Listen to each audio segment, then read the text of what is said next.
Back in high school in 2002, I recorded a movie on a VCR and watched the street racing scenes over and over until the tape nearly wore out. It felt like rewinding time to the 1980s, a world of roaring engines, pounding synth music, and gleaming muscle cars. The Wraith was the ultimate speed-fueled dream. But as I grew older, I realized the story behind the camera was even more intense than the one on screen. From a tragic death on set to cars that the crew called death traps, the making of this cult classic was chaotic and dangerous. Welcome to Prestige Buzz. Today, we're diving into 20 behind-the-scenes facts about the Wraith that are even wilder than anything you saw in the desert. Number 20 is Johnny Depp was almost the lead.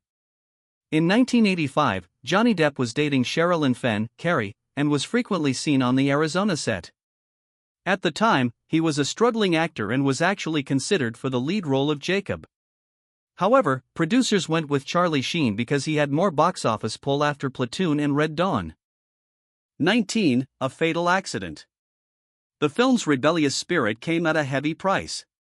On the second day of production, cinematographer Bruce Ingram was killed when a camera car lost control during a stunt rehearsal.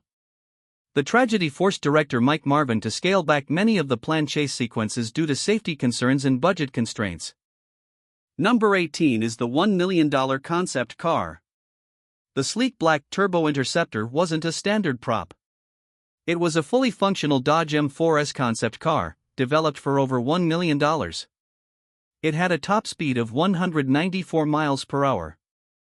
Dodge only allowed the real car to be used for static shots, all the high-speed crashes used fiberglass replicas.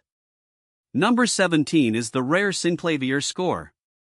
The film's electronic heartbeat was created using the Ned synclavier, an extremely rare and expensive digital synthesizer. It produced sharp, inhuman sounds that perfectly captured the supernatural nature of the Wraith. Number 16 is He's Weird and Pissed Off. One of the movie's most iconic lines, "Whoever he is, he's weird and pissed off," was completely improvised. Actor David Sherrill came up with it on the spot to inject some dark humor into a tense scene. Number 15 is the Three Amigos interference.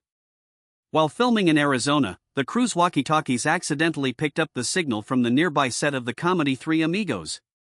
An accidental action call from the other production caused cars to launch too early, ruining a take and hours of prep work. Number 14 is Real Muscle, Real Destruction. Packard Walsh's gang didn't drive hollow shells. They used real muscle cars, including a '67 Corvette and a '77 Firebird purchased specifically to be smashed. Every collision you see is real metal meeting real asphalt. Number 13 is a tribute to David Lynch. Rughead's wild, electrified hair was a deliberate nod to David Lynch's 1977 film Eraserhead. Director Mike Marvin wanted Clint Howard's character to look unsettling and out of sync with the rest of the world. Number 12 is Rughead was supposed to die. In the original script, Rughead was destined to burn like the rest of the gang. However, the director felt Clint Howard brought such a sympathetic quality to the role that he decided to let him survive, proving the Wraith only punishes the truly guilty. Number 11 is a Western in disguise. Director Mike Marvin has stated that the Wraith is essentially a Western. Influenced by High Plains Drifter and Shane, it follows the classic trope of a mysterious stranger arriving to clean up a lawless town before riding off into the sunset. Number 10 is the 27-day sprint. Despite the complex stunts, the entire film was shot in just 27 days. The compressed schedule was a result of budget pressure following the onset accident, forcing the crew to rely on natural light and one-and-done takes. Number 9 is chilling eye symbolism.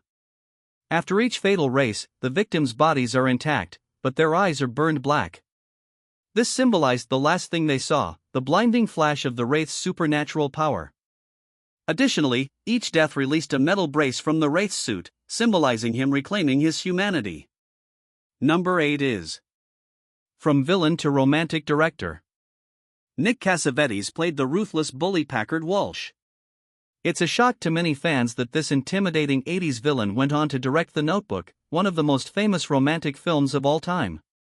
Number 7 is 1986, The Year of the Road. The Wraith was released alongside two other major car-driven action films, Stephen King's Maximum Overdrive and The Hitcher. It was the peak of Hollywood's obsession with speed and highway terror. Number 6 is the Martin Sheen connection. Many see The Wraith as a spiritual remake of the 1973 film The California Kid.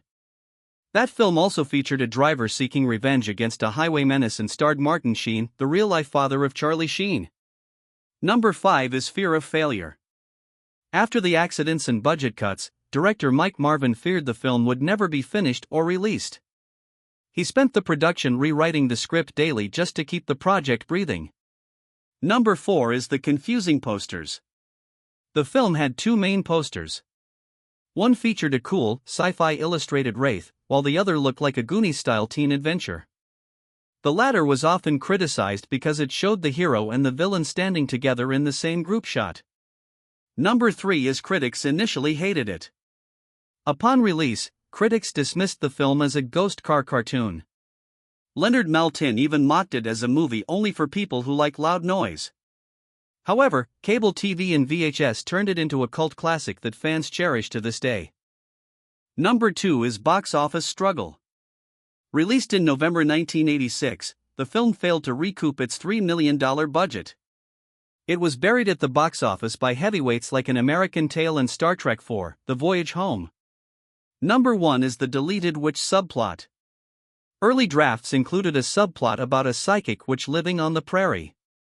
Sheriff Loomis was supposed to visit her to understand the Wraith's powers. These scenes were cut due to lack of time and money, leaving the Wraith's origin more mysterious and unexplained. Which of these facts from the Wraith surprised you the most?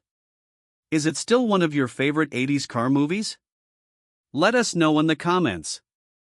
If you want to continue unlocking the secrets of Hollywood's hidden history, don't forget to like, subscribe, and turn on the bell notification here at Prestige Buzz.